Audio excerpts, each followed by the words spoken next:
because why? Because they represent such a tiny piece of the puzzle, and what we really wanted to do was capture all of these other accidents and turn all of that money over to the insurance companies. That's the process that the Liberals and the Conservatives have decided to engage in. And yet they have the temerity, Mr. Speaker, to be critical of a public auto insurance system which regularly delivers rates that are 30 to 50% cheaper in other provinces. And the member for Richmond says, where's your guarantee? Where's your study? How does this apply to Nova Scotia? I don't want to know about other provinces. Well, Mr. Speaker, you didn't have to listen to us. The Consumers Association of Canada did a he says, who are they? The people who have been protecting the rights of consumers in this country for years, Mr. Speaker. That's who they are. They did a study from across the country, including, Mr. Speaker, this province. Including this province. And what was the conclusion that they came to? They came to the conclusion that people, especially in rural communities in this province, were paying more than 100% more than that which was being paid in like-sized communities in public auto insurance jurisdictions. That is the conclusion they came to. This wasn't us. It's the Consumers Association of Canada. It was only the no-fault coalition that looked at our proposal and said, you know, it is the only one that makes sense. It wasn't us. It's the coalition against no-fault. Mr. Speaker. Well, Mr. Speaker, he says, what did Nova Scotians say? Well, what Nova Scotians said in their ultimate wisdom was that we would be here and you would be there. That's what they said, Mr. Speaker.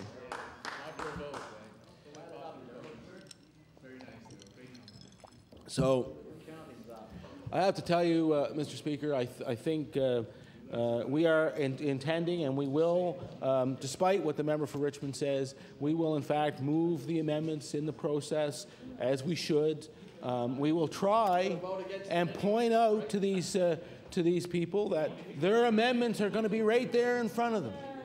And you will see, and he says, can we predict the future? Well, Mr. Speaker, I predict that we will introduce into the House of Assembly, in a very short time, the amendment that describes exactly the injury that the members of the Liberal Party and the members of the Conservative Party campaigned on over the course of the last election, and they will vote against it.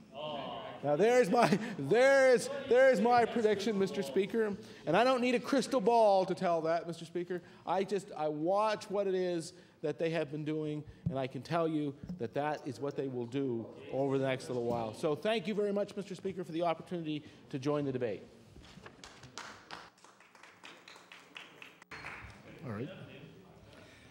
The honourable member from Halifax Fairview. Thank you. I would like to take this opportunity not to repeat my remarks of earlier, although there is some call for me to do that. But what I would like to do with 1 minute is ask the minister responsible for the Insurance Act if he will answer some questions about the actuarial reports to which he referred outside the chamber, and whether he will advise the members of this House inside the chamber of whether he will table the actuary's report to which he referred earlier this week. So my first question is to the minister: Mr. Chairman, my first question to the minister is whether he will entertain questions on that line, and if the answer is no, then I will take my place. But I would ask the minister if he will entertain questions. I'll remind the member that this isn't question period, but I will allow the question to stand, and if the minister would like to respond. The honourable minister. It's very kind of the honourable member to ask, but I'm not just too sure what actuarial reports he's speaking about. I certainly made the larger one available. If there are other reports and there are opinions that we have, I can probably get those, but I sure can't get them this afternoon. And I don't even know. My legal staff are not here, so I can't answer the question. I'm sorry, Mr. Speaker. The honourable member for Halifax Fairview. Thank you, Mr. Chairman. Mr. Chairman, I understand very well this is not question period. I'm not trying to turn it into question period, although Committee of the Whole House has its own set of rules, and they're designed precisely to facilitate and encourage real debate, real back and forth discussion. That's why we have rules like any member can speak any number of times, precisely so that we can get on the floor the kind of detailed clause-by-clause debate that is not possible at other stages of the process. So I understand it's not question period, but I will tell the minister exactly what I'm looking for. And the minister can either, if he chooses, the minister can choose not to stand up at all. I understand that's one of his options. The minister can answer the questions here, or the minister can make a commitment at some further time or in some other way to release his information so that all members of the House may have the benefit of it. So I am looking for two specific things, just to let the minister know. The first thing, Mr. Chairman. The Honourable Liberal House Leader on a point of order. Mr. Chairman, the member from Fairview is absolutely right. This is not question period. We have a process to follow here, and whatever deal he wants to make with the government House Leader about providing information, let him go outside and ask him for it. We're debating this bill in Committee of the Whole House, and we should stick to it. Member has made a good point. The honourable member for Halifax Fairview, are you going to talk to the bill? Yes, I am. Of course I am, Mr. Chairman. Mr. Chairman, I can understand why the Liberals don't want to deal with this issue. But, Mr. Chairman, Point of order, the honourable Liberal House Leader. I might ask the member from Fairview where he was when we were discussing the merits of this bill. Both the Liberal Party and the government, for a couple of weeks, they were absent. But, Mr. Chairman, I would say again, let's stick to the provisions and to the process employed here in this House to deal with this bill. Not a point of order, but thank you for your point. The member for Halifax Fairview, you have the floor. Thank you, Mr. Chairman. I do understand the Liberals don't want to deal with this, Mr. Chairman, but nevertheless, what I'm going to, by way of discussion on the title of the bill, the Auto Insurance Reform Act, I'm going to take my time to inform the minister what we're looking for, and then it's the minister's choice, of course, as to how, if at all, he will respond to this request. So, Mr. Chairman, what we are looking for in order to facilitate debate on this bill are two things. First of all, outside this House, in the lobby of the Province House earlier this week, the minister stated to the media that there had been some consultation with the government's actuary on the definition of minor injury that was passed by the Law Amendments Committee, and that based on that consultation, the government was confident that a 20% rate reduction could still be delivered. So the first thing that we'd be looking for in order to facilitate debate is if that opinion is in writing, that be tabled. Because the minister was asked for and agreed to earlier table the final report of the actuary. It was tabled in this House. A copy was delivered to every member of the House. And if there is further information from the actuary touching on the amended bill that we are now debating in this House, the amended bill, then I would hope the minister would come forward with that. The second thing that we'd be looking for is in debate earlier today on this bill, the member for Richmond said there were further actuarial reports of which we were clearly not aware, and that if we'd been involved in the process, we would be aware of the further actuarial reports after the report that was tabled in this House and stated by the minister to be the final report of the actuary. Now, if the minister has tabled a report that is represented to this House as the final report of the actuary, and there are yet further reports touching on this bill, then I would think the minister would agree that it would be helpful to all members of this House to see those further reports. If the member for Richmond is correct that there are further reports, then surely all members of this House deserve to see them. And if those further actuarial reports to which the member for Richmond has referred do not exist, then the members of this House need to know that as well. Thank you very much, Mr. Chairman. The honourable member for Sackville-Cobequid. Thank you, Chair. I appreciate the opportunity here to stand and talk on the title of Bill Number 1, an act to amend the laws respecting automobile insurance. And I think we're all here to respect the needs of all residents of Nova Scotia. And one of the needs of Nova Scotians at this time is a savings in their insurance rates. As we are all aware that the rates have increased substantially over the last several years. And I'm all in favor of a savings. And I know this bill is put forward in the House here to create a savings for all Nova Scotians. And that's great. I applaud that. The thing that's wrong with it is that it's going to create a savings of about 20%. And that's great to hear that it's going to give a savings to a few of my residents in my community that, and I must emphasize, very few, that had such a small increase in insurance rates over the last year or so. The ones that had a 20 or 30% increase, they might receive this bill well, because if their rates drop 20%, that's great. But I've heard from hundreds and hundreds of residents in my community that their rates have gone up 60, 70, 80%. So a 20% rate still puts a huge amount of money that's coming out of their household to pay for their auto insurance. As a healthcare provider, before I entered this House, and still am a healthcare provider, I've seen my share of injuries and what causes these injuries, Mr. Chair. I've seen my share of fractures and sprains, lacerations, the worst of all of them, including death due to automobile accidents. And you know, the savings for the policyholders will come from these people that I see every day, the hundreds of people that I've attended to over the years who have incurred injuries in automobile accidents. The savings is going to come from these people. You know, the savings that's going to be capped on injuries that these people sustained in horrific accidents that I've seen. Most people don't see what I've seen over the years, which causes some of these accidents and some of these injuries that may fall under the minor injury clause here in the bill.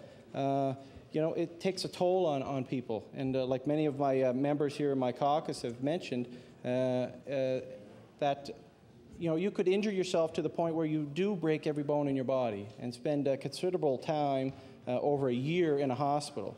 But if you do tend to mend yourself within that year, your injuries are going to be considered, you know, minor, and an awardment of $2,500, which I think is unfair to these people that do find themselves in the situation where they do happen to have an auto insurance or automobile accident and do receive injuries from those.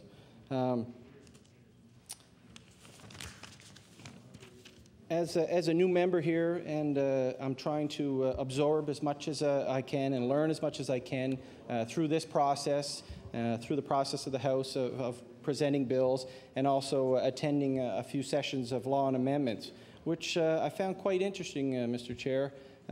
Here, prior to the election, we heard a lot about our negative input on what we wanted to see happen to the auto insurance with a publicly owned auto insurance system here in Nova Scotia. And some of the people that were against this were the insurance companies. They said that they didn't want to see that come here into Nova Scotia or come to effect. And as I sat in law amendments, I was amazed that these same companies, presentation after presentation, was saying that they are not going to be able to give a 20% decrease in rates with this bill, and that they were against this bill. So it kind of makes me wonder where the insurance companies or who the insurance companies are trying to represent. Or, I mean, of course, they're representing the stakeholders of their company. So if they're not against, or if they're against this bill and they're against public auto insurance, I don't understand where we're supposed to go.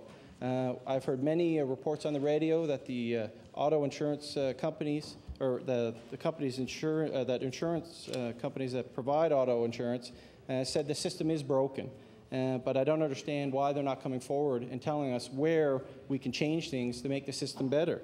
So it still baffles me a bit that they were against our proposal, and now they're against this proposal. So I don't understand where that leaves us and where we go.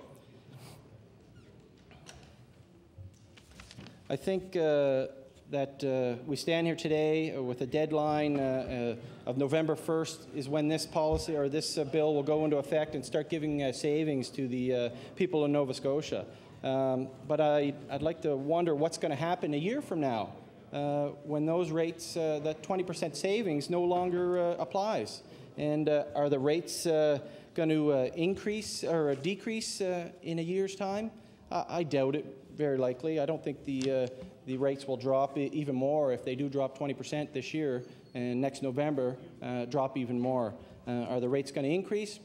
I believe they probably are, and there's no avenue here in this bill that says what the limit is on the increase then. I think we're going to find ourselves in the same situation we are now in a year's time, and I still don't understand why we don't look at other options.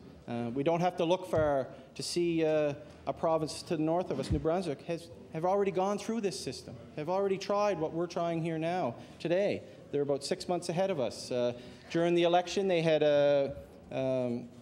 mandated some of the insurance companies or brought legislation forward to encourage the insurance companies in New Brunswick to reduce their rates. And by the deadline, it was 3 out of 70 insurance companies. Would the member yield his time for an introduction? Sure. Thank you. The honourable member for Chester St. Margaret's on an introduction. Mr. Speaker, I very much appreciate this opportunity. In the Speaker's gallery are two people, Chris Wenzel and his friend Wayne. I'm not sure Wayne's last name, but these people are very, very important members of the Brain Injury Association of Nova Scotia. And I said, well, come down to Province House sometime, and they said they would, and they have a meeting very short time of Buy-ins group and stuff like this. But anyway, thank you very much for attending, and whatever. We hope you enjoy. Thank you. Just wait. And indeed, welcome to all our visitors in the gallery today. The honourable member for Sackville-Cobequid. Thank you, Mr. Chair. So as I was saying, we don't have to look far to see a perfect example of what's been happening throughout our country. We look at New Brunswick, like I was saying, who tried to legislate the insurance companies there to reduce their rates. And as you're well aware, as the deadline came in July, that 3 of the 70 companies up there decided to drop their rates. So now they find themselves in a situation where they're exploring different avenues. I just returned from a conference where I was speaking to Liberal MLAs from New Brunswick, and initially they were against public-owned auto insurance. But they wanted to give the benefit of the doubt to the insurance companies to see if they would reduce their rates. And after finding out that they weren't going to play with them, they weren't going to reduce these rates, that they looked at the public auto insurance, and they're in favor of it now, just like the other 4 provinces across this country. You can't say that it's wrong to look at this public auto insurance when it's working across the country. That's 4 other provinces, and I presume there might be even 5 now, sooner or later, than up in New Brunswick. So I think this government has to take initiative to open up and look at different avenues. They have to look what happens in other provinces. We tend to be running the same course that New Brunswick is running, and I think we're spending a lot of resources on something that we can look at, what they're doing, and make an assumption that maybe we should be following what they're proposing up there in New Brunswick. I think what's going to happen with this bill is that it's going to change things, especially in the courts, where you used to see a lot of court cases on awardments on injuries. Now you're going to be seeing several court cases, I presume, on the definition of minor injuries. I think the lawyers are going to have a lot of cases before them now, trying to fight the system or fight the definition of minor injuries. So it's a change in what they've been doing in the last little while to actually debating and trying to find out what a minor injury is. I'm sure that we're going to be back here debating this issue again, probably within a year or so. Maybe we might be back before another election and debating this, and maybe be looking at public auto insurance then. We might be here debating this after another election. And I hope that my constituents has the confidence in me that they'll keep me here so I can continue the debate and to bring forward their needs and the needs that we need to really address this issue. We can't just fix it for a year. This thing needs to be fixed once and for all to give the savings to the people of our province. I think, as a paramedic, I know that putting a Band-Aid on a severe injury doesn't heal that injury. And I think with this bill, we're putting a Band-Aid on a severe problem. We're not addressing the problem. We're just putting a simple Band-Aid on it. And I think that it's a shame that we are doing it that way. But if the bill passes, which I presume it's gonna, with the support of the Liberals, I hope in a year's time that maybe the government will start looking at our proposal, and maybe our caucus might even say we told you so a year prior. So I thank you for the opportunity for me to get up and just give some of my suggestions on this. So I appreciate this time. Thank you.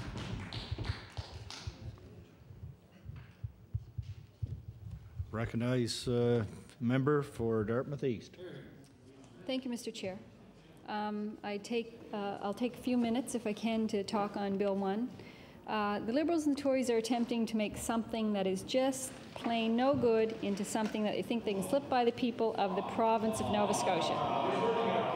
True.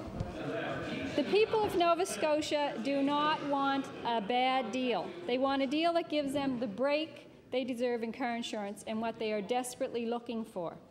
After average increases over the last, I believe, 2 years of 65%, they are not ready for just a 20% decrease for maybe just a year. The fairer, better solution to the problem we face now is a public-owned, non-profit car insurance plan. This would retain our right to stand up to the injustice, and that will judge you on just your record. Mr. Speaker, you only have to read the newspapers or watch TV to find out what's going on across the border in New Brunswick. The private insurance industry is not working for the people of New Brunswick. If we bring in the same kind of plan here, it's not going to work for us either. Number one, why should insurance companies give up their huge profits without a fight? They're not going to. Mr. Speaker, then again, why should we, the public, have to fork over huge premiums for car insurance when we are mandated by the law to purchase this product? Mr. Speaker, over the weekend, I believe last weekend, there was a program on W5 in which former car insurance industry workers were talking about the hidden, underwritten rule that insurance companies use in a lot of cases, which is to deny the claims until hopefully the people will go away in frustration. If you recall, a few years ago, there was a movie based on a true story in which Julia Roberts portrayed a researcher for a lawyer. Order, please. The honourable member for Dartmouth East has the floor. Thank you, Mr. Speaker. Mr. Speaker, she managed throughout the movie, throughout this story, to prove that the insurance industry was doing this exact thing. They were putting people off, people that did not have the resources on their own to fight for their own cause. Their health was poor. They could not go forward on their own to fight these insurance companies. Some of these people ran out of money. Some of them were frustrated. They just gave up, went on. Unfortunately, some of these people died. I realize that's not car insurance, it's health, but I would draw a comparison that still these companies are out to make a profit from us, the consumer. That's why the government is here to protect us. Mr. Speaker, some facts about auto insurance, which I know has been mentioned before, but it never hurts to do it again. In just the first half of this year, the insurance industry had fantastic profits of over $1 billion. Should this government continue to protect these profits for the insurance industry, or should this government protect us, the consumers of that product who are obligated by the law to purchase it? Government would have us believe that a 20% decrease in insurance premiums is enough, when over the past year they have risen by an increase of an average of 65%. What good is this 25% reduction to someone who's already been forced to give up their car? What good is a 20% reduction to someone that can't even afford to purchase the car in the first place because they cannot afford the insurance? Mr. Speaker, there's many young people out there that are just starting out. They can maybe afford a second-hand car, but the insurance is out of reach. It's impossible. They're not going to get a car. Young families that need to transport their children to daycare, after-school programs. You know, we have to make sure that these families are able to afford their car insurance. The working poor, they're going to have to give up their cars altogether if these rates keep climbing. And this bill will only perhaps be in effect for a year, and then the increases will come. There's no guarantee that they're not going to increase after that. Mr. Speaker, families in the rural areas really depend on their vehicles. You know, they've got to get it in here if they're working in the city. They've got to get their kids to activities, back and forth to high school, to sports facilities. They need their car, Mr. Speaker.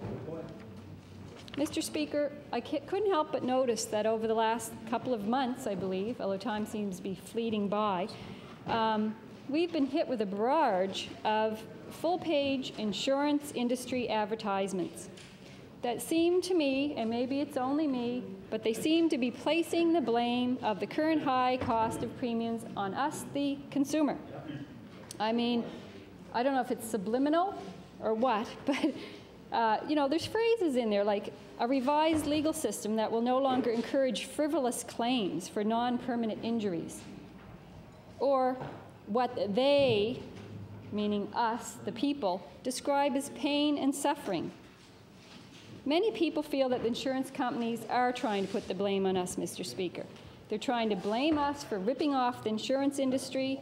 They're trying to make us out as a bunch of thieves, perhaps stealing from the insurance companies. The blame is on us.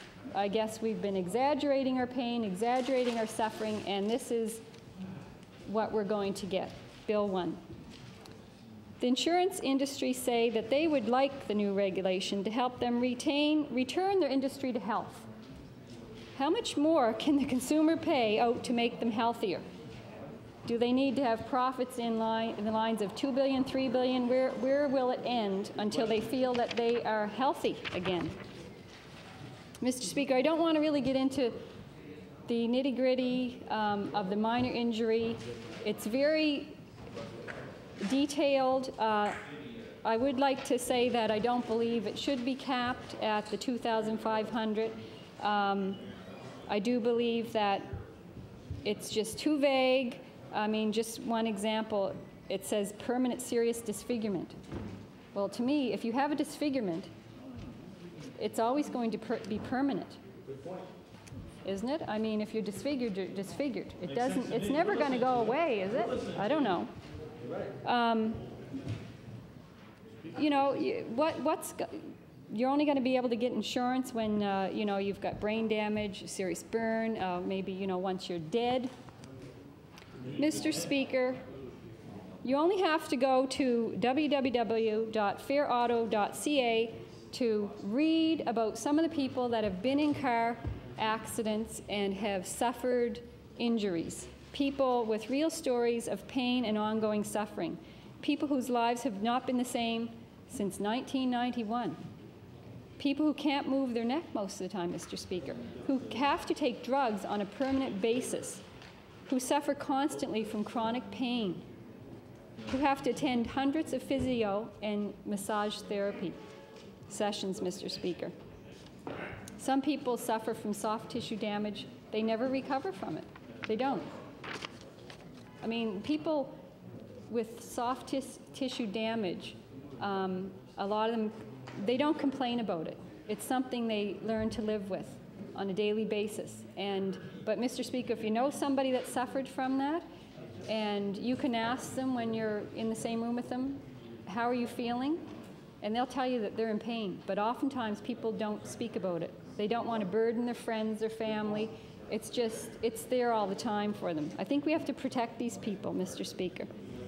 Mr. Speaker, the number of convictions of people driving without insurance has increased almost 50% from 1997 to 2003. There's a reason for that. The system is forcing honest people to do dishonest things in order to survive, to keep their car, even though they're doing it illegally, to keep their jobs so that they can feed their families and those sorts of things, Mr. Speaker. This bill is only going to cause more people to suffer higher rates and therefore cause more people to drive without their insurance. The Facility Association is the spot for young people, cab drivers, seniors, and many other unfortunate folks who find themselves in the insurer of the last resort. There has been an increase of 600% in the last 4 years of people being forced into this group. Within the month of August, almost 3,000 new drivers were placed in there, Mr. Speaker. I mean, something's going on. With this bill, I think you're going to find more high-risk drivers in Facility Association that are going to see, a 20% reduction till April. What's going to happen after that? I mean, I don't understand all these dates, where things start and they end, as if people's problems are going to go away on those dates. I don't know. Mr. Speaker, I'm going to try and sum up. A fair way for car insurance is a driver-owned nonprofit insurance plan. Puts drivers first, not insurance companies. That's right. All the savings would benefit Nova Scotia drivers, and we can invest in road and safety. In fact, there was a show on a couple of weeks ago or a week ago, and it was BC, it was about the insurance companies in BC, and they put in these turnabouts and all these things, and it was a fantastic little program if anyone has seen it. I mean, it makes you want to move there and take part in that nice insurance that they have there. Mr. Speaker, the history of car insurance is that, of public car insurance, is that provinces with public auto insurance have kept their public auto plans over the past 50 years because consumers receive lower, more stable rates and fair treatment. That's what we're looking for, some fair treatment. Let's do the right thing. It's time to realize that the system is broken.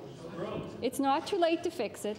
It's time to bring in a system that delivers the lowest and fairest rates. Only a public auto insurance system will do that. It's time for consumers to stop padding insurance companies' profits. It's time for the Nova Scotia government to stop following the same failed strategy as in New Brunswick. It's time this government stepped up and did the right thing for the people of Nova Scotia, and I thank you, Mr. Speaker, for your time. Thank you. Are there any further interventions on the title? Shall the title carry? Shall Clause 2 carry? Shall Clause 3 carry? Shall Clause 4 carry? Shall Clause 5 carry? Shall Clause 6 carry? Shall Clause 7 as amended carry? Shall Clause 8 carry? Shall Clause 9 carry? We have an intervention here. Okay, carried. Shall Clause 10 carry? Shall Clause 11 carry? Shall Clause 12 carry? Oh, wait now. We're on Clause 12. There is an amendment on page 8, Clause 12. Shall we, we can deal with the NDP? We'll recognize the member for Cole Harbour Eastern Passage. On an amendment? Thank you, Mr. Chair. I appreciate the opportunity. I understand that our party has an amendment to this clause. I believe the government does as well. Well, I won't predict what will happen. But anyway, we have an amendment as to this clause, and maybe I can get that handed out to, you won't mind. I'll give one to the clerk so that they have it. This is the crux of the bill. This is the crux of the bill, Mr. Chair. This is the definition of minor injury. When we were in the Law Amendments Committee and we heard from insurers, we heard from brokers, we heard from trial lawyers, we heard from individuals who were injured in automobile accidents, we heard from average citizens who were just concerned about the rights being challenged or limited or capped, their benefits being capped, Mr. Chair. What we heard was that this is the biggest problem with the legislation, the definition of minor injury. Minor injury, as it's now defined, for those who may be listening. Right now, minor injury means a personal injury that, number one, does not result in a permanent serious disfigurement. Number two, does not result in a permanent serious impairment of an important bodily function caused by a continuing injury which is physical in nature. Or three, resolves within 12 months following the accident. And a serious impairment means an impairment that causes substantial interference with a person's ability to perform their usual daily activities or their regular employment. Now, Mr. Chair, that was changed at law amendments based on an agreement between the Liberals and Tories. It was a little different. It was tweaked a little. I think the government House leader at one point and the minister responsible for this bill defined it as not significant change. I think the leader of the third party said it was significant. Either way, this definition is still quite broad. As it stands, this definition still captures people who may be injured for 20 months or 30 months. As long as it's a temporary injury, Mr. Chair, it's still a minor injury. So you could have 2 broken legs and a broken arm, but if it's going to get better in 2 years' time and you're going to be able to return to work, then that's considered a minor injury, potentially under this definition. And I know the regulations also clarify the definition. But here's our point, Mr. Chair. From day one, when we heard from everyone, and this is what we always thought, and I think the member from Dartmouth East just pointed this out, the insurance industry has consistently said that the biggest cost driver with regard to insurance rates in Nova Scotia for automobile premiums, Mr. Chair, is because there are frivolous lawsuits. And I'm just going to put on the hat of the insurance industry to the best of my ability and sort of describe how they put it, Mr. Chair. They talk about the need for dealing with these frivolous lawsuits. And they say, look in the telephone book. You know, in the front cover, in the back cover, there are ads for lawyers, trial lawyers, personal injury lawyers, lawyers who want to help you when you have an accident. And they say, call us first. Don't talk to your insurance company until you talk to us. And as a result, their argument is that these lawyers are encouraging people to challenge any settlements, to continue with a lawsuit, to try and force the insurance industry to pay out bigger settlements than are deserved, because these are soft tissue injuries, whiplash as they most normally would be called. And my colleague from Halifax Fairview described in some detail the Quebec whiplash definition that a committee there had looked at, a task force. Mr. Chair, they've said all along that these people with minor injuries, these people with soft tissue injuries, these people with whiplash are the ones that are going to their lawyer and then seeking a settlement. And where maybe they did not lose any income, or the income they lost was minimum from days sick, Mr. Chair, they're getting $10,000 or $20,000 or $30,000 settlements. Well, our point all along, Mr. Chair, was that these settlements were not one-sided. A settlement means it didn't go to trial. A settlement means the insurance industry cut the check without having to go to court. Why do they do that? They'll be honest with you. They said at law amendments, we do that because we do a cost-benefit analysis and it's cheaper for us to cut a check for $10,000 or $20,000 than it is to fight this for 2 years in court and have to pay the legal fees. Well, that's their choice, Mr. Chair. That's their decision.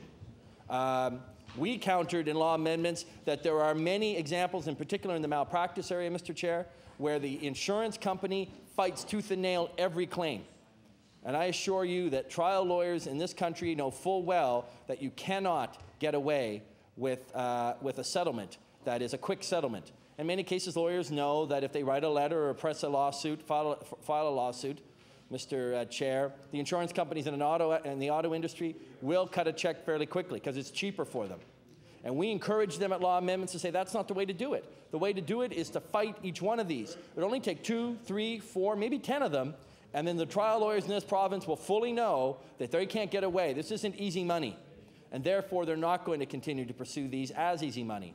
The reason why we have so many people pursuing, as the insurance industry calls them, frivolous lawsuits, or lawsuits dealing with excess settlements potentially for a whiplash injury, Mr. Chair, is because the insurance industry has let it happen. The insurance industry is the one that cuts the checks. They are the reason why we have these lawsuits. No one looks for quote-unquote easy money, Mr. Chair, unless they think there is easy money to get. And the easy money in this case comes from the insurance industry settling these matters quickly, without a trial, so they don't have to pay the legal fees. If they did what the malpractice insurance people did, and they actually fought these, it wouldn't take very long before the reputation of easy money, or auto lotto, as I hear it sometimes called, would be gone. But Mr. Chair, that's not what the insurance company wants to do. That's too complicated. That would actually result in us having to do our jobs.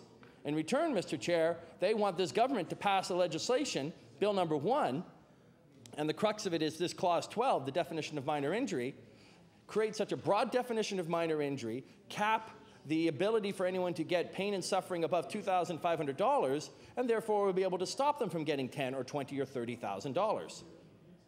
But here's the real problem. All along, they have said the frivolous lawsuits are with regard to whiplash and soft tissue injuries. And yet this minor definition of minor injury that's now in the bill, even as amended after law amendments, Mr. Chair, is much broader than whiplash, much broader than soft tissue. Even though the insurance industry says that's what they mean, these are the cases we want to nip in the bud. These are the cases we want to make sure they can't come back after us for large amounts of money. Well, Mr. Chair, they've gone beyond that. This definition could cover injuries that are 20 or 30 months long, that are not of a permanent nature, that are of a temporary nature, Mr. Chair. This definition could result in people having still, I said in law amendments, a minor injury does not include a personal injury that does not result in a permanent serious disfigurement. What if it's a serious disfigurement that isn't permanent? Well, according to this, what if it's a permanent disfigurement that's minor, isn't serious? Well, what's that mean? I can assure you there are plenty of lawyers in this province that will make a lot of money litigating the definition of a permanent serious disfigurement. There will be judges who will have to pore over precedent in order to determine what that definition means. But permanent serious disfigurement, with those two adjectives attached to disfigurement, Mr. Chair, will result in a heck of a lot of litigation, and it will again result in the insurance industry having to pay to fight it. Instead of talking about whether someone has whiplash and therefore is entitled to settlement, now we're going to be debating whether they have a minor or a major injury. And we could still be years in the courts, and the insurance industry will probably continue just to pay out because they have a policy based on cost-benefit analysis. It's cheaper to pay each individual case than it is to fight them. And quite frankly, I don't see anything in this definition that's going to stop the litigious nature, as they would claim, of some people, that's going to stop the disputes between those with injuries. Maybe now people with whiplash definitely will be capped, but there will be others. We're going to move from people with whiplash who might have been able to try and get money out of the insurance industry to people now who have maybe more serious injuries. The ones we've said all along who deserve to be treated fairly, to get the full benefits they deserve, Mr. Chair. This definition is going to try and take that away from them. We think that's wrong. And from day one, we thought we heard from both parties, both other parties in this House. We thought we heard from those involved in the Law Amendments Committee that we need a definition that addresses soft tissue and soft tissue only, whiplash, for lack of a better term, Mr. Chair. Yet what we've seen here is a definition that's much broader. It's a much bigger net that's going to capture many more people than people with whiplash. And as a result, Mr. Chair, this definition is too broad, is one that we think, quite frankly, the insurance company wants, because if they want to deliver 20%, they need to know they're going to capture a heck of a lot of people in this province. They basically, with this definition, Mr. Chair, are trying to eliminate, I don't know the exact percentage, but I would suggest 30 or 40% of the claims in this province. where maybe whiplash was 5% or 10 or 15, I have no idea, I'm just pulling numbers out of a hat. Now it's going to be much higher. Much higher percentage of the people they're going to capture and limit their pain and suffering benefits to $2,500, Mr. Chair. And that means that many more people in this province who weren't the ones that were the reason for these auto lotto, and weren't the reason for this whiplash settlements, that the cutting of checks that the insurance companies were doing, even though they should have been fighting them. The ones who have more serious injuries in whiplash, the ones that have potentially long-term temporary injuries, injuries that someday might heal, but may take months or years, disfigurements that may take months or years to be dealt with, Mr. Chair. Those people are now going to be captured by this definition. Their pain and suffering benefits are going to be limited, and they are the ones that will suffer. We always understood that wasn't the intention. We now, I think, understand that the insurance industry, as part of a deal, said, if you want us to cut 20%, you can legislate it, but you've got to give us a definition that's broad enough that we will be able to capture a heck of a lot of people in this province and prevent them from getting their full benefits. Well, Mr. Chair, that's not what we understood from this legislation. That's not what we understood people wanted from it. And if we are to improve this legislation, and let me say, as legislators, as members of the official opposition, yes, we took a position that support public auto insurance. But let me be clear, Mr. Chair, as legislators, we have a responsibility when a bill is put before us as legislators, and this bill has been by this government. When they put this bill forward, we have a duty as legislators to try and point out what we think needs to be improved. This isn't our bill. It's not one that we would support. It's not one we will support. But in the case of this definition, it needs improvement, and it's one that we think needs to be improved so that it addresses what people have said all along was the problem: soft tissue injury. And Mr. Chair, that is why we would like to see a definition, I think it's been passed around now, that would delete the current definition under section 113B, subsection 1, and would substitute it with the following, a new subsection 1. In this section, quote, minor injury, unquote, means a minor soft tissue injury involving a neck complaint and musculoskeletal signs only that resolves completely within 6 months of the date of injury. Now that's much simpler. That's a much simpler definition, Mr. Chair. That's a definition that easily is understood. Is it a neck complaint? Is it a musculoskeletal signs of a problem? Does it resolve within 6 months? Those are minor injuries that we were told are the ones that people are trying to get large sums in a settlement, and that we need to nip that in the bud. Well, if that's the case, then let's put that definition in place. And by moving this definition, Mr. Chair, what we are hoping is that those other parties that said that that's what they believed as well, that we needed to have a definition that reflected the need for Nova Scotians to not have their rights infringed any more than necessary. That many of those who have more than a whiplash, more than musculoskeletal damage, Mr. Chair, more than a soft tissue injury, would have an opportunity to get their full benefits. This definition that we're proposing will ensure that those that the insurance company think potentially will create frivolous lawsuits would be addressed. To go beyond and continue with the definition we have in this bill is going to damage and destroy the rights of many Nova Scotians. And we would like to see the definition as it is, as we're moving it, changed so that we have the ability to say it's soft tissue injury that resolves within 6 months. And I so move, Mr. Chair. On the question of the amendment, the question is, all those in favor say aye. Aye. Contrary minded? No. Nay. The motion is defeated. I believe the government House Leader has an amendment on this particular clause as well. Has this particular amendment been circulated as well? I believe it has, Mr. Chairman. Is there? Is there? Yes.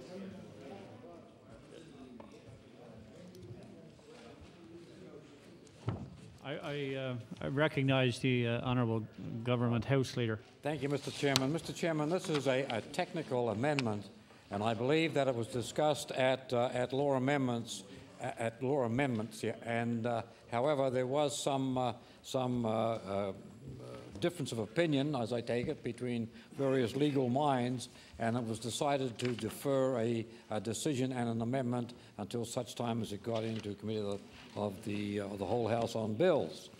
Mr. Speaker, on page 8, clause 12. Pardon? On the reprinted bill, on page 8, clause 12, proposed clause 113B, brackets 1, brackets A, delete or at end of the proposed clause 2, that's II, brackets, and substitute and. In other words, Mr. Chairman, we're taking out the word or and substituting the word and. And, Mr. Speaker, I so move. The honourable member for Cole Harbour Eastern Passage on the proposed amendment. Well, Mr. Chair, so you know, I hate to say it, but at law amendments, we came forward when this amendment came in and said there's a problem. And the amendment that I read a little earlier when I was moving my amendment, Mr. Chair, was the amendment that was brought at law amendments for discussion. And at that time, and you know, it's a drafting issue, and I know the government House leader honestly believes it's a technical change, but in truth, Mr. Chair, it's more than technical because it changes the whole definition. Now, let's talk about what the definition is now, and before we talk about the motion to change it. As it is now, minor injury means a personal injury that, number one, does not result in a permanent serious disfigurement, or, number two, does not result in a permanent serious impairment of an important bodily function caused by a continuing injury which is physical in nature, or, number three, resolves within 12 months following the accident. So those are three separate options as to what a minor injury is. And the way it works when you sort of interpret that kind of legal drafting, what happens is that means, okay, let's say someone is 23 months, 2 broken legs, doctor says they're going to get better. It's not permanent, it's temporary, but it's going to take a long time to heal. Maybe they broke their back, and it's just going to take that long for them to heal, but they will get better. If we go through this definition, is a minor injury a permanent serious disfigurement? Well, broken back maybe isn't disfigurement, isn't permanent. It's serious, but it's not a permanent serious disfigurement, so it doesn't fall under that. Well, is it a permanent serious impairment of an important bodily function caused by a continuing injury which is physical in nature? Yeah. Well, no, it's temporary. I mean, he's going to get better. Or three, does it resolve within 12 months? Well, no, it doesn't fit any of those. But the fact is it doesn't have to, because 2 of them are in the negative, 1 of them is in the positive, and as a result, the way this is read right now, as I said earlier, could result in someone having a temporary injury longer than 12 months in duration to heal, and yet still they have a minor injury. We said this at law amendments before we even voted on that amendment. We said we had problems with it. The government House leader was kind in saying there was a dispute. I don't think there was a dispute. I think the other parties just decided to pass it in hopes that in a day or two they'd be able to get some other lawyer to look at it and fix it. But the fact is, Mr. Chair, that that definition as was passed at law amendments was so broad, and I would suggest that if it wasn't for our party raising this concern, we might not be in a position where we are amending it today, and the insurance industry would be able to have a field day with that or. And it's funny, it's a change of an or to an and, but it makes all the difference when a judge looks at this to decide whether you have a minor injury or not. And as I said earlier, Mr. Chair, those judges are going to be busy because there's going to be a lot of challenges to what exactly a minor injury is, and that could take a decade of civil law, of tort law, of precedents, of decisions before we even know exactly what we mean by minor injury. And it could be fact-based. It may never be. It may have no resolution. We may be spending, you know, a long time dealing with this problem of a definition. Now, the government has moved it to an and. I applaud them for that. It's the right thing to do, because it will change the definition, it will make it more inclusive, and it will result, presumably, and the minister didn't say this, I hope maybe he might get up and clarify it, at least in the House, not on the record so much, but maybe this is something for third reading. But the fact is, Mr. Chair, that I'm hoping by changing the or to an and in the definition of minor injury, what we are trying to say is no matter whether an injury is temporary, non-permanent, if it lasts more than 12 months, it will never be considered a minor injury. Now, I see the minister nodding his head. I hope either now or at third reading this is put on the record, because in the future when people look back at this, it's important that there be a record to show that there be a clear understanding that this definition is meant to ensure that anyone who has even a temporary injury or temporary disfigurement that's more than 12 months will never be captured as a minor injury. And I'm hoping that's the case. I see the minister nodding his head, but as I say, putting that on the record I think will go a long way to ensuring we have a clear interpretation of this clause. Well, Mr. Chair. Order, please. Order, please. This is a very important matter we have before the committee here, and I would ask for the indulgence of all members of the committee, for the respect of the member for Cole Harbour Eastern Passage, and for the government House Leader, who's obviously taking a particularly keen interest in this amendment. Thank you, Mr. Chair. So I guess in summary, I just want to say that changing this "or" to an "and" is an important change. It's a change that I hope will make this more inclusive. It's important that that be on the record. I hope also, Mr. Chair, that we have a situation where this definition will be clear with this change. Again, I would suggest that if it wasn't for interventions at law amendments, we might not be in the place where we now have these amendments. And I'm glad to see it's brought forward. And again, whether or not we support this bill in its totality, at least we're fixing it to try and ensure we're not extending the reach of the bill to the point where we're eliminating the rights of a lot more Nova Scotians. Thank you. On the amendment as put forth by the government House Leader, shall the amendment carry? Carry. Okay. There's another amendment on this particular clause. I recognize the honourable member for Cole Harbour Eastern Passage. Thank you, Mr. Chair. Maybe if I can get the, I'll give a copy to the clerks and then have them passed out, if that's possible. Thank you. This is an amendment to Clause 113C of Clause 12. Mr. Chair, 113C, I'll read it for the record so people know what we're talking about. In an action for loss or damage from bodily injury or death arising directly or indirectly from the use or operation of an automobile, under any enactment or rule of law, an award against the owner, operator, or occupants of an automobile, any person present at the incident, and any person who is or may be vicariously liable with respect to any of them, should not be calculated using a discount rate less than the amount prescribed by the Governor and Council by regulation. Well, what does that mean? Well, let me try and put it, my understanding, and I'm not a lawyer who specialized in insurance, but here's my understanding. When you have a settlement, Mr. Chair, in court, and someone's been injured, let's say they've lost income. They have a loss of income that's been calculated. It's been calculated, maybe they had a job at $50,000 a year and now they're not able to work at all. And they were going to be able to work for 20 more years before retirement. Well, in theory, they should get $50,000 a year times by 20 years is $1 million. That's a settlement of $1 million. But what we do in this province and what we've done under the civil procedure rules, Mr. Chair, is said that that should not be $1 million, because in theory, I get $1 million up front. I put it in the bank. I'm making extra money off of it. The insurance companies and others that pay the settlement are able to discount that at a certain amount per year. And then based on that discount, they only have to pay a lesser amount. So the presumption is that if it was $1 million I would get after 20 years of not being able to work, they calculated at the 2.5% discount that's in the civil rules, the rules of civil procedure, Mr. Chair, that could be brought down to maybe, I'm just, for the sake of argument, $100,000.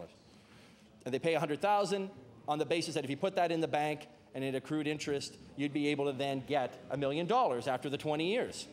Doesn't always work that way, but that's what presumption you're given. So that way you don't make extra money off of it. There's no double dipping. There's no excess funds being provided.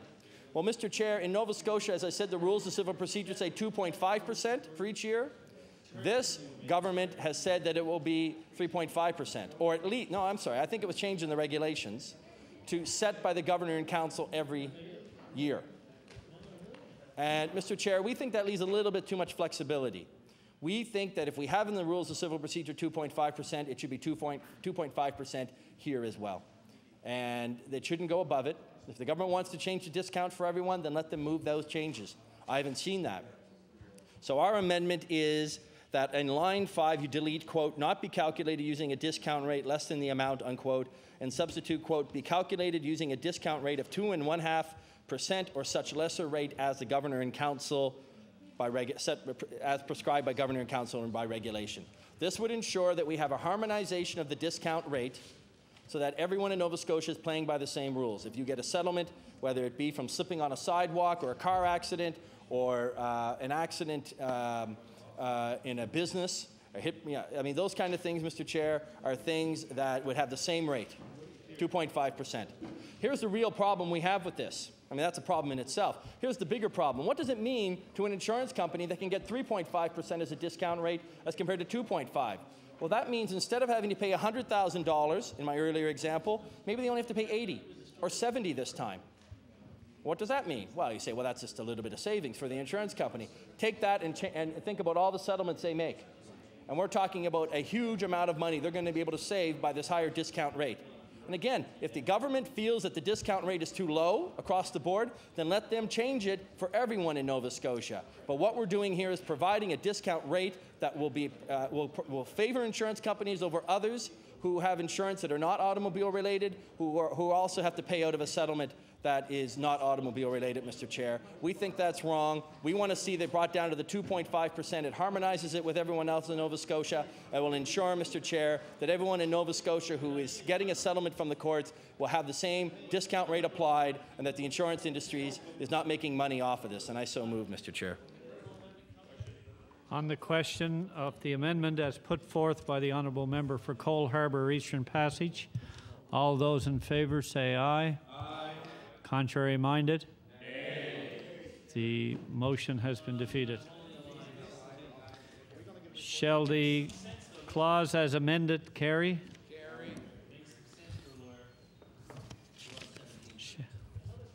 Shall clause 13 carry? Shall clause 14 carry? Shall clause 15 carry? Shall clause 16 carry? Shall on 16? On clause 17, I recognize the honourable member for Cole Harbour Eastern Passage. Thank you, Mr. Chair. Again, we have another amendment if clerk may want to take those three for their table. Mr. Chair, this is an amendment relating to clause 17 of the bill. And again, not to get into too much detail, but I think it's important to at least read what clause 17 says. Clause 17 says, Mr. Chair, subsection 140, subsection 1 of chapter 231 is amended by striking out, quote, Schedule B to this part, as the coverage in Schedule B may be added to or increased from time to time by the Governor and Council, unquote, in the 6th, 7th, and 8th lines. 6th, 7th, and 8th lines. There may be a note to the drafters about that before we, it should be 8th lines, I think. And substituting, quote, regulations made by the Governor and Council which shall be printed in every policy under the heading Schedule B, accident benefits. So, Mr. Chair, the problem is with Schedule B, now just so we're clear, again, I'm not even done insurance law, but this is my understanding. Schedule B is a schedule of benefits, disability benefits, if you are unable to work. It's sort of the general benefits you get that if you're in an automobile accident and it's someone else's fault or even your own potentially, but you're not able to work, there's a schedule of how much you get. And I think it's $140 a week. I think that's what it is, which is pittance. And I mean, I think it was set years ago, hasn't changed. I think we're the lowest in the country now, but $140 a week to a lot of people is not enough. And what the government has done with this bill is potentially created a two-tier system. And I call it the McDonald's supersize process. Because what happens is when you go to your insurance broker after this bill passes, they're going to say to you, you know, the equivalent of, do you want to supersize your fries? You can get the regular benefits under your regular package, but for a few $100s more, or whatever the cost is, you can raise your disability level so that maybe it covers your income. So, you know, if you're a lawyer or a doctor or a plumber and make more than $140, like most people, more than $140 a week, you can pay more to the insurance company. In return, you can get a higher rate of benefits. Well, here's the problem with that we have, and this amendment, we hope, will at least begin to address that, because we would like to see one set for everyone. We say that for two reasons. First of all, it's another way for the insurance industry to claw back money. They take a 20% rate cut. They're told to do that. And then in one hand, and then the other hand, they're asking if you want extra benefits. You have to check a little box or not. And as a result, they're going to be able to raise your rates based on how much your disability is going to be if you get hurt. So with one hand, they have to drop it. With the other hand, they're going to raise it. You know what? In the end, they're probably going to break out. It's going to break even or close to it for the insurance companies, Mr. Chair. And again, if this is about reducing rates by 20%, it's not really going to be seen in the bottom line to a lot of people. Mr. Chair, the second thing is, I think most people would agree that $140 a week is not enough of a disability allowance for someone who's injured. And Mr. Chair, as a result, what we're doing is saying that those who can afford more can buy the extra. Those who cannot or who don't have the wherewithal or the ability to understand what they're signing, and that happens from time to time, Mr. Chair, they won't. And we're creating a two-tier system, and we think that isn't fair. It should be one rate. The rate should be up. The rate should go up.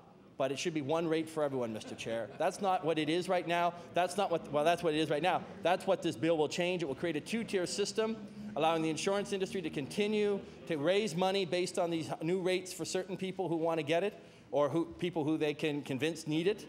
And then on the other hand, it doesn't allow for those who don't have it, Mr. Chair. We think that's wrong. Our amendment, and it's pretty self-explanatory, but the sort of substantive bit is to add a new 1A. The benefits set forth in regulations made pursuant to subsection 1 shall be the same for every insured. That clause, Mr. Chair, would ensure that Schedule B benefits is the same for everyone, and at some point when this government decides that the rates should go up, then we'll have higher rates for everyone. To sort of fish and cut bait and decide that some people can get it if they're willing to pay more is creating a system that's very different than the one we had and one that we can't support. We'd like to see one rate for everyone, and that's why we moved this amendment.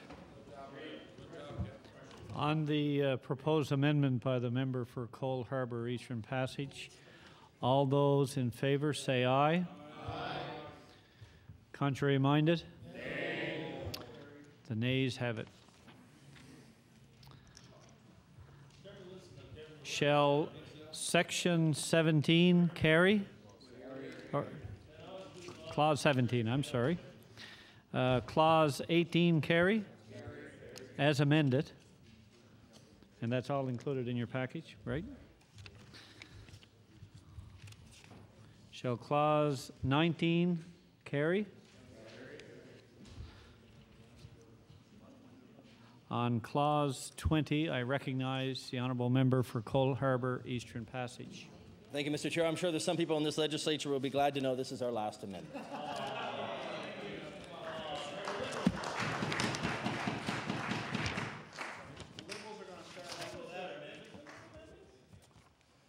Mr. Chair, clause 20 deals with regulations.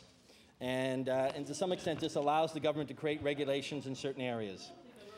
One of the regulations under clause 20 that they're going to put into the Insurance Act is under 159(1)(f), which allows the cabinet to make regulations prescribing risk classification factors that may not be used by insurers. So what does that mean? What does that mean, Mr. Chair? That means that there are certain types of risk classification that the insurers will not be able to use when discounting or increasing rates for drivers. Mr. Chair, that can mean, for example, should age be a risk factor? Should gender, should marital status, should whether you have red hair or green hair?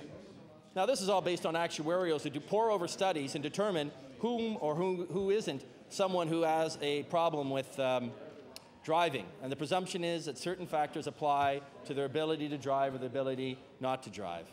And what has been argued by the insurance industry in this province, and others, not every one of them, is that certain people, based on their age, are more at risk of having an accident. People between 16 and 25, people over the age of 70, these people are more at risk, they will say, and therefore we need to ensure that we can discount them based on their age.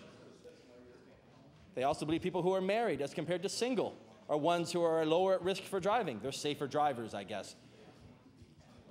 Maybe they haven't been around when a husband and wife are having an argument in a car, but you would think, Mr. Chair, that based on that, they would actually know that maybe that isn't a factor. They also talk about gender. They say that I think generally women are safer drivers than men, and therefore women should have a discount as a result. And I'm sure we could debate that for a long time, and maybe we'd actually have some people in the gallery actually wanting to listen to that debate. But Mr. Chair, the fact is that the problem with these is that they're not in themselves risk factors. We would like to see a system based on driving record. And if you're a new driver without a driving record, yeah, that might mean that you have to have a higher rate until you can prove you've got a decent driving record. Well, Mr. Chair, we believe that the thing that is most important in determining what someone's rate is their driving record. Whether they're 18 or 40, whether they're married, whether they're single, whether they're a woman or a man, it shouldn't matter. It's based on their driving record. And if they've got a good driving record, then give them a discount based on that. That's a system that we think is fair. It's one that is used in several provinces. And it results in the fact that certain people, based on their driving record, will have a discount. Not based on age, not based on marital status, not based on gender. And Mr. Chair, we think that we need a system that reflects driving record as a reason to discount, not arbitrary things like age, gender, and marital status. And Mr. Chair, as a result, we're going to move an amendment to Clause 20. Proposed 159(1)(f), lines 1 and 2, add at the end of it, so right now it says prescribing risk classification factors that may not be used by insurers, including incorporating age, gender, or marital status into risk classification systems and prohibiting discounts based on these factors. Mr. Chair, we think that would ensure that if the insurers want to give a discount to someone, it will be based on their driving record, not based on age, not based on marital status. There are a lot of seniors in this province that have seen their rates skyrocket in the last 2 years. Most of the calls I've gotten in my office, Mr. Chair, have come from people, mostly seniors, who have seen their rates double or triple or quadruple. And they say, I've had a perfect driving record for years. But the fact is, and some say 40, 50 years, they've never had an accident. The problem is, Mr. Chair, that the insurance industry doesn't look at their driving record. They say, you're now 70 years old, your rate goes up. You're 75 years old, your rate will go up even more based on some actuarial in some other town or other city or other country who decides that the risk factors are too great for them. Not looking at driving record. If they get an accident at 70 or 69 or 65, fine. Then maybe the rate should go up. But don't base it on age. And what we're allowing the insurance industry to do is continue the practice that we think has resulted in massive increases, and to them legitimate increases, to us illegitimate increases, particularly on seniors. And Mr. Chair, that's something we'd like to see addressed. We thought that we all agreed on that. And Mr. Chair, that's why we're going to move this an amendment. Thank you.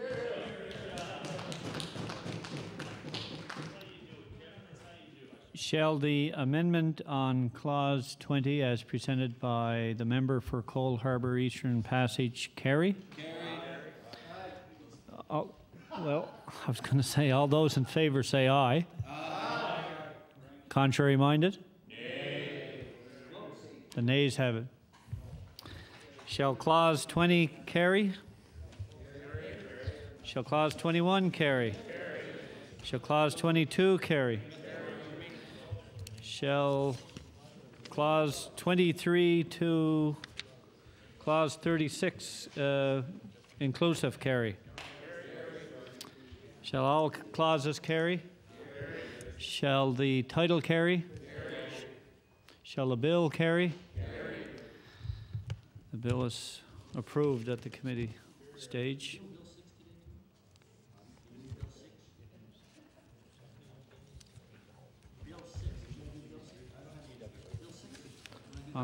We're at right here.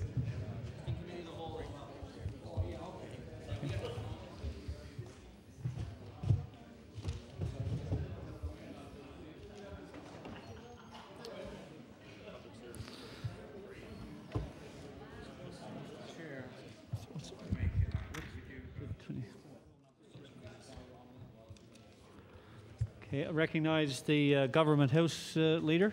Yes, Mr. Chairman, I ask the committee to consider Bill number 6.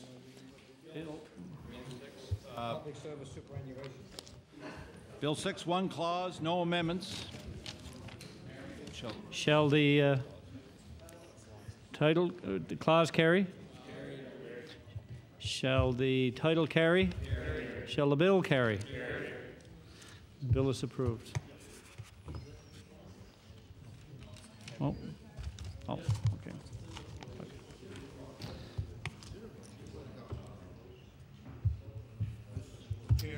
okay. The government to now arise and report these bills.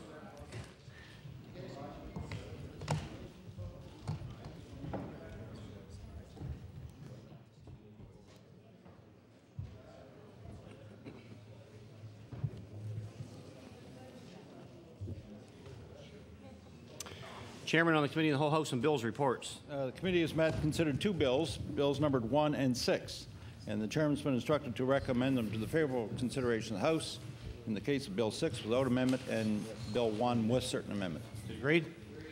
Or these bills be read a third time at a future date.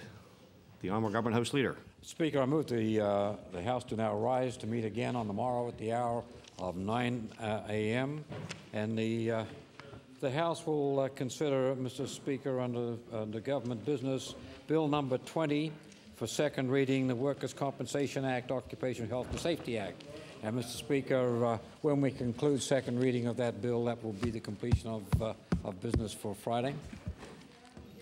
Motion is the House adjourned to 9 a.m. tomorrow. Is it agreed? All those in favor say aye. Contrary-minded, nay. Motion is carried. We've reached the moment of interruption, late debate. The subject for this evening has been submitted by the honourable member for Dartmouth East.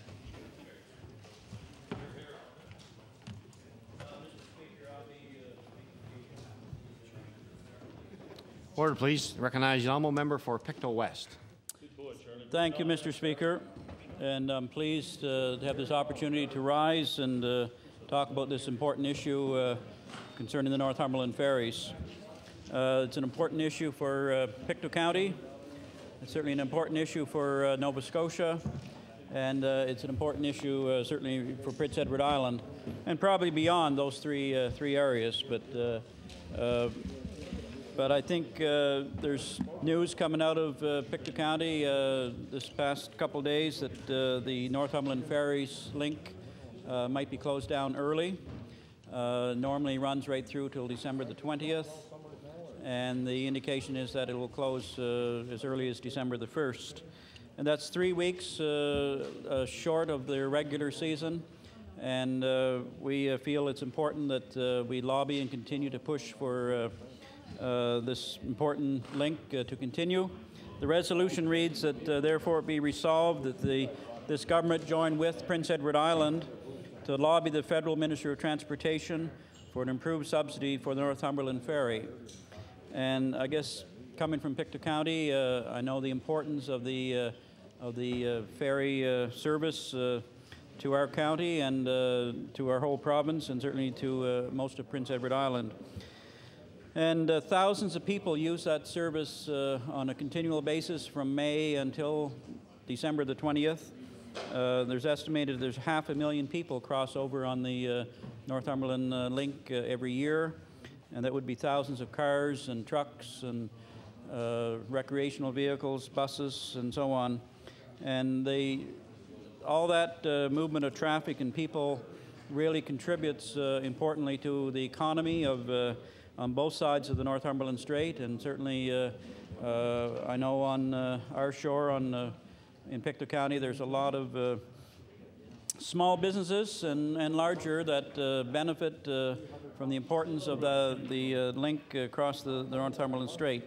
There's tourists that come here from all over the world and travel around the Maritimes that use our restaurants and our bed and breakfasts, hotels, garages that gas up their vehicles.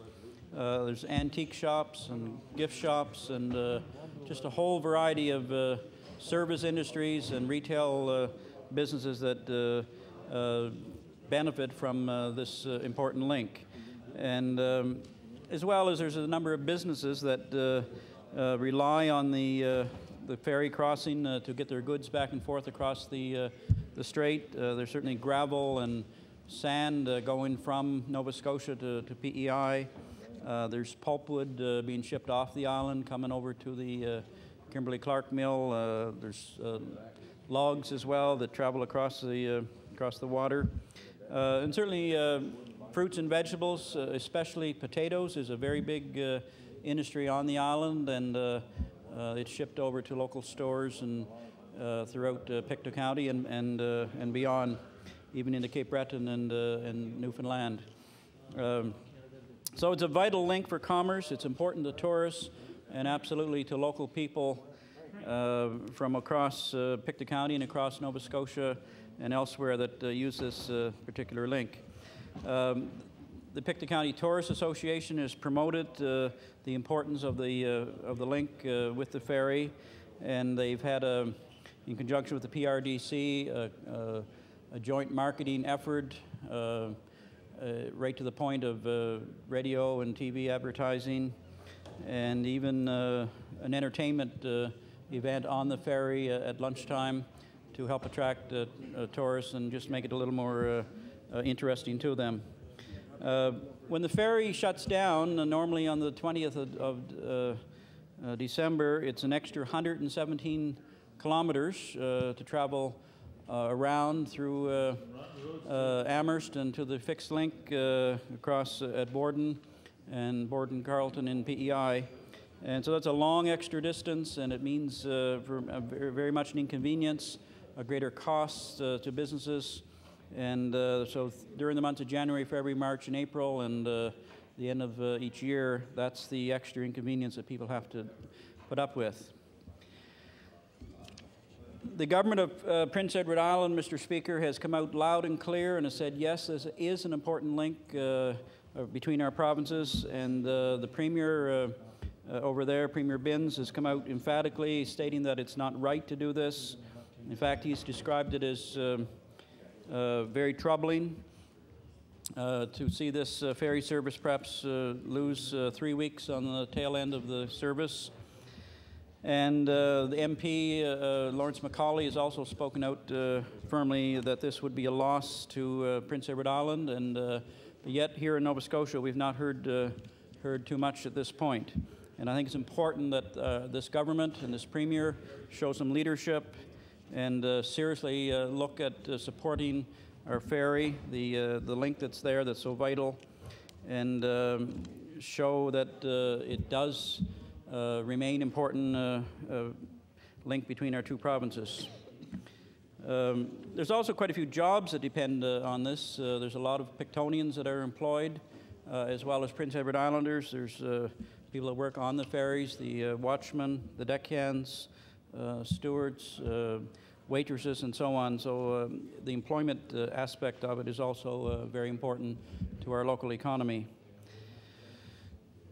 Earlier in the day, I had the opportunity to question and ask the Minister of Transportation what efforts or what this government had been doing to show support for our ferries and for the vital link and keeping it open right to the 20th of December. I didn't really get a very satisfactory answer, but I did mention to him that at the upcoming conference of the federal provincial transportation ministers, it would be an ideal opportunity for him as minister to lobby the federal minister of transportation and show that we need this vital link. It must be maintained, and it's just so important here to the economy of our provinces. I have not heard anything as of yet from our Premier on this matter either, who is also from Pictou County. And hopefully that he'll take the lead from Premier Binns and stand up and fight to see that our important ferry service is continued. So we need somebody to stand up for Pictou County, to stand up for Nova Scotia, and to show that this service remains in place and remains an important link between Nova Scotia and PEI. One of our concerns, I guess, is that if they cut 3 weeks off the service and nobody stands up and says anything about it, well, then maybe the federal government will say, well, perhaps it wasn't really needed. Perhaps you can get away with not having that extra 3 weeks of service in December at the end of the season. And I think, Mr. Speaker, that's really setting a very dangerous precedent, in that we're, I think, going down a slippery slope, and who knows if the ends justifies the means. They'll find out that you've done without it. Before you know it, it'll be cut even further. So we need to stand up and fight and maintain this subsidy for Pictonians, for Nova Scotians, for Prince Edward Islanders, and really for all of Atlantic Canada. It's an important link in between our provinces, and it's vital that our economy in the provinces remain strong and remain with us. So early shutdown, I think, really is unacceptable, Mr. Speaker, and we need to make sure that the service is there. We need a long-term plan that will include ferry service right up until the 20th of December. And we don't want to lose any more of our vital infrastructure. Thank you for the time, Mr. Speaker. Thank you. I recognize the honourable member for Pictou East. Thank you, Mr. Speaker.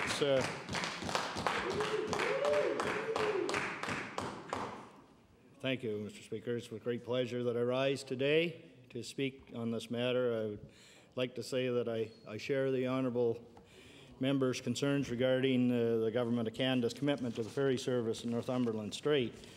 And Mr. Speaker, I'm going to refer to some documents here, and what I've done is put the package together, which I will table to cover all the ones that I have in my hands. And I'll pass that on for tabling.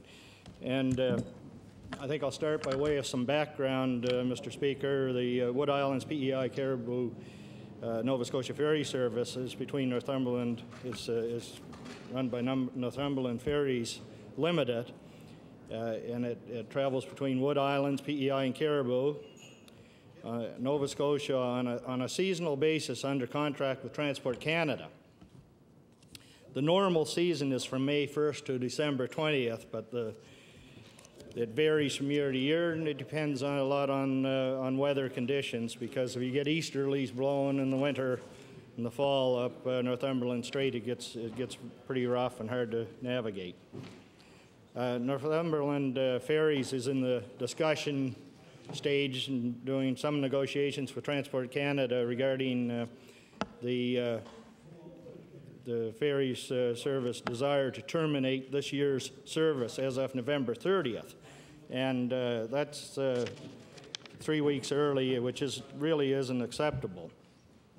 The Wood Islands Caribou service provides an essential and long-standing link between our province and Prince Edward Island. And I can tell you, Mr. Speaker, I can hear the ferry blowing its horn from my home, because as the crow flies, I'm probably only live about 4 miles from there. And I would certainly miss the sound of that ferry blowing its horn when it departs and arrives at Caribou. And it's always nice to hear it in the spring, because you know that summer's around the corner when you hear that foghorn going. It's a crucial alternative to the New Brunswick PEI fixed length. The ferry provides the Atlantic region with tourism benefits. There are obvious benefits to the passenger and commercial traffic between PEI and Caribou and the area. Just 1 week ago, our Transportation and Public Works Minister sent a letter to the Minister of Transportation, David Collinette, to express the strong message. His letter added the support to the letter that was already sent in by the Premier of PEI, Premier Binns, on or about October 1st, and I have that particular letter on file. But I would like to read our minister's letter for the record, Mr. Speaker. And it was dated October the 16th. And it's to Minister Collinette. On behalf of the province of Nova Scotia, I am writing in support of the October 1st, 2003 letter to you from the Honourable Gail Shea, PEI Minister of Transportation and Public Works, urging you to renew the Government of Canada's commitment to this vital PEI Nova Scotia ferry service by entering into a long-term agreement with Northumberland Ferries. The Wood Islands Caribou service provides an essential and long-standing link between the two provinces, greatly facilitating Atlantic region tourism, passenger and commercial traffic between eastern PEI and Pictou County and areas, and providing a crucial alternative to the PEI New Brunswick fixed length. As Minister Shea points out, the recent short-term contracts have caused uncertainty about the future of the service and may be affecting economic development opportunities. I look forward to the Government of Canada's continued commitment to this ferry service. With personal regards, the Honourable Ron Russell.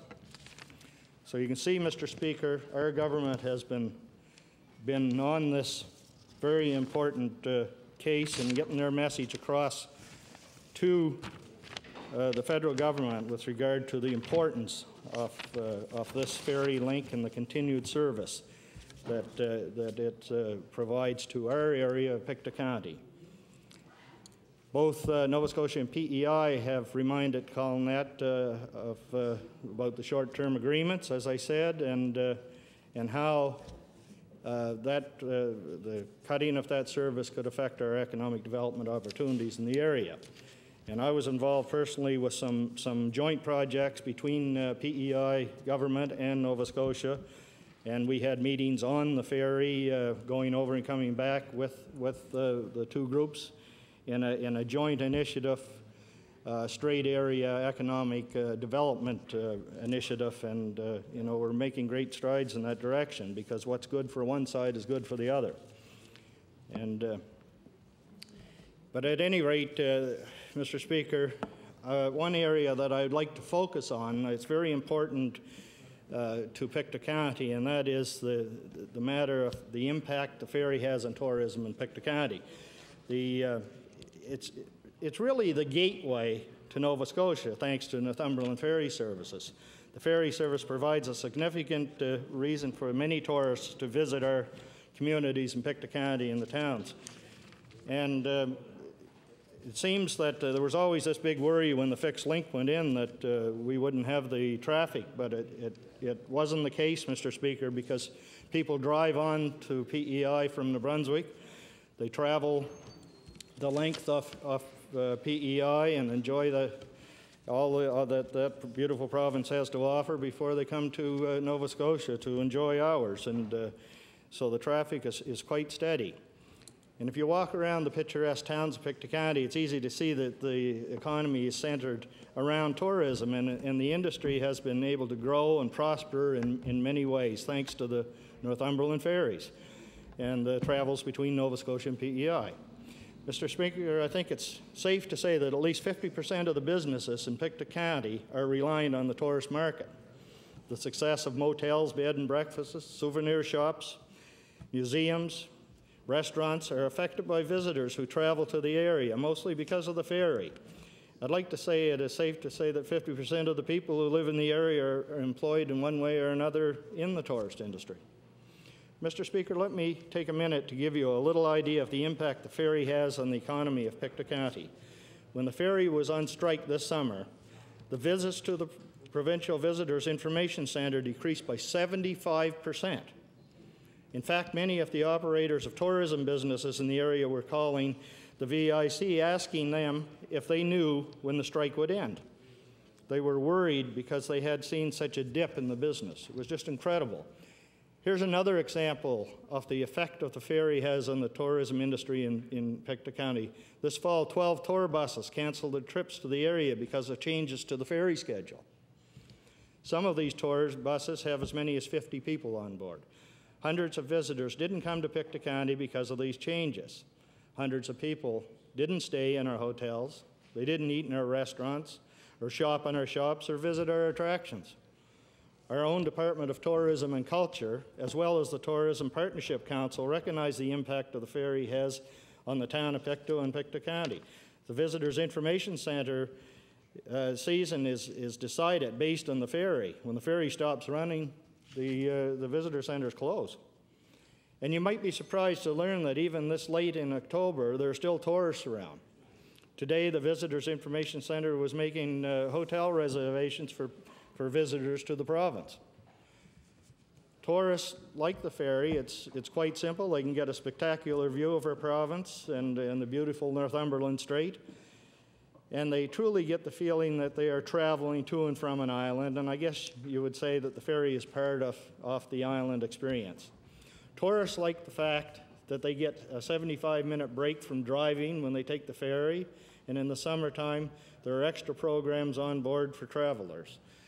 I know, Mr. Speaker, that my time is drawing near, but I believe all in this House, Mr. Speaker, are united in the belief that the level of funding that has been radically reduced for the ferry over the past 10 years by the federal government is completely unacceptable.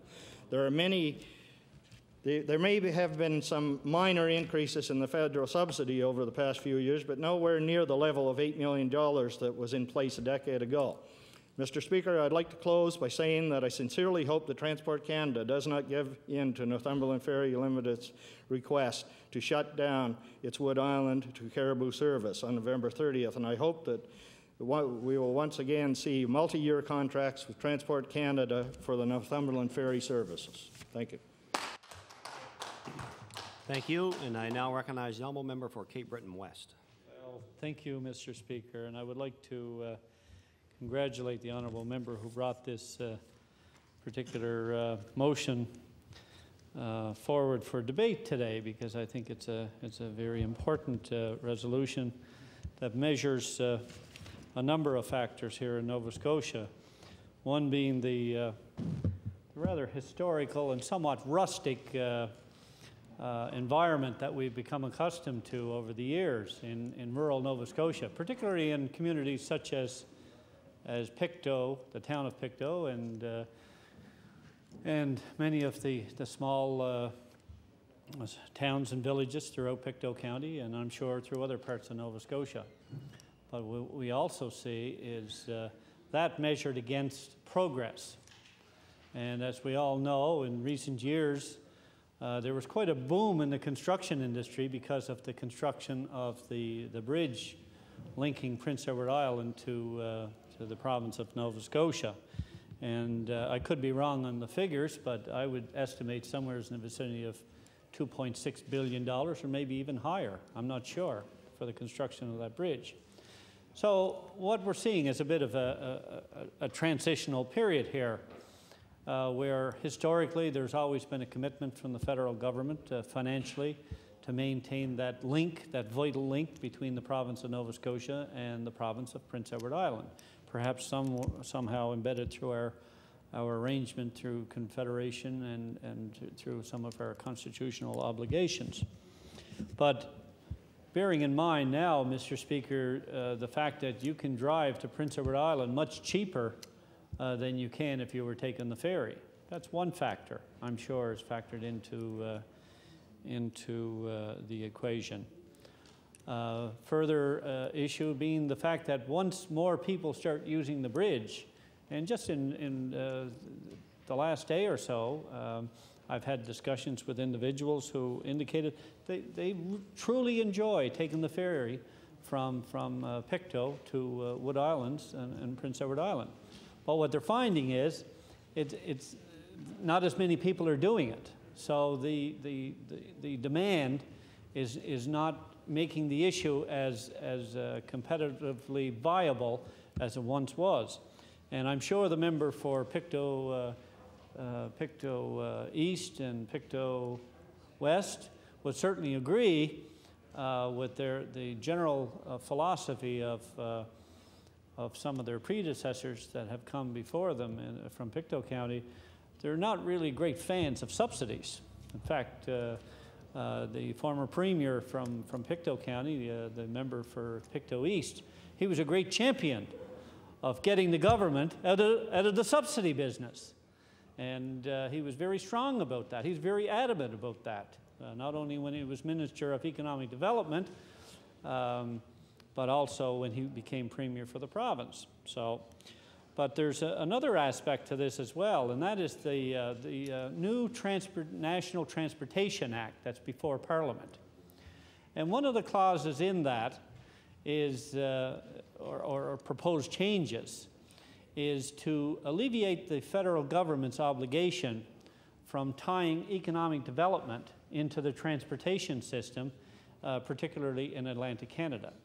Well, I'm, for the record, opposed to that. I believe that this Transportation Act should have that component maintained, so that economic development is a vital component to the national transportation system of Canada as the federal government vis-a-vis the respective provinces exist. And any alleviation of that link is an obligation or an opportunity for the federal government to weaken its commitment to Atlantic Canada. So I want to go on the record in supporting both members in that general sense.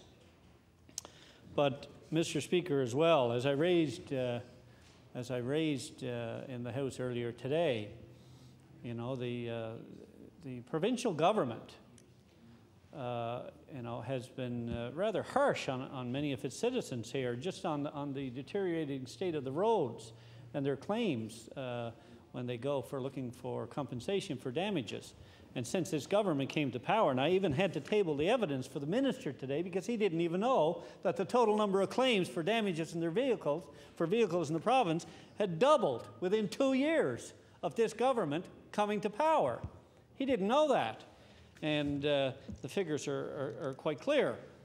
But lo and behold, out of some 1,246 claims that were put into the Department of Transportation and Public Works during that time period, right up from the time the government came to power until present day, or as of last month, they only paid out 6% of all the claims. So 94% of all the claims in this province were given a deaf ear, and they were cast away. So it would be incumbent on the Minister of Transportation from Nova Scotia, in particular, as much as it is for the Minister of Transportation in Prince Edward Island, to consider their obligation to the ferry service going between Nova Scotia and Prince Edward Island, because historically that relationship has changed by virtue of the construction of the new bridge. Perhaps it's an opportunity for the Minister of Economic Development in the province, with the support of the Minister of Transportation and Public Works, the Minister of Tourism, and indeed both members, in fact all three members from Pictou County, because one is the Premier, to get together and sit down and come up with some kind of a comprehensive strategy or a plan where all stakeholders can buy into maintaining this ferry service, if at all possible. Because, as both members have pointed out, the benefits from tourism, the local hospitality industry, the local jobs that are created, all the spin-off factors that are there, they can't be just, blindly cast aside because the bridge is there. Now the federal government is saying, well, no, we have no more obligation. It appears as if what's happening is some kind of a phasing down of its financial commitment, because they're saying they've already done that. So, equally so, the Minister of Transportation for this province, the provincial ministers of Economic Development and Tourism, and the Premier, who comes from Pictou County, should state quite clearly what its financial commitment is to the people in Pictou County. I recall at one time, Mr. Speaker, you come into this House, there were 3 members from Pictou County, and all 3 of them were senior members in the government. They were all cabinet ministers. And now you have 2 backbenchers and a lame duck Premier. Well, Mr. Speaker, the people of Pictou County, the member for Pictou East and the member for Pictou West, opposition member, he wants to disassociate himself with the government, and that's fine. But the reality is, the people in that county are looking for a cooperative will to bring the various stakeholders together, and they're looking for some leadership. The federal government isn't going to look after the local tourism problems single-handedly in Pictou County. They're not going to look after the local transportation issues.